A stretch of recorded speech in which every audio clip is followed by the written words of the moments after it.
ก็สบายดีเนาะก็เชื่อว่าหลายๆคนที่ใส่คอมเนาะก็เจอเหตุการณ์แบบนี้เนาะเปิดแอปหรือว่าเปิดโปรแกรมขึ้นมาแล้วมันจะ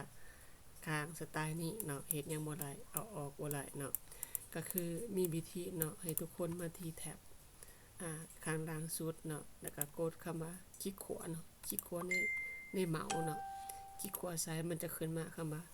Tax Manager เนาะคลิกเข้าไปและมันจะขึ้นมาสเตตัสแบบนี้เนาะก็คืออยู่ในหมวดหมู่ของโปรเซสมันจะขึ้นมาเนาะประมาณนี้ก็ให้คลิกเนาะตอนนี้มันบ่ออกเนาะคลิกแล้วก็บ่ออก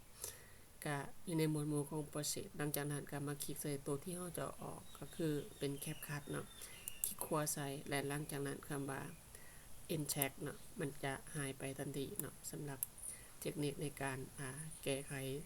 เบื้องต้นเนาะสำหรับแอปค้างหรือว่าโปรแกรมค้างอยู่ในหน้าจอของเราเนาะประมาณนี้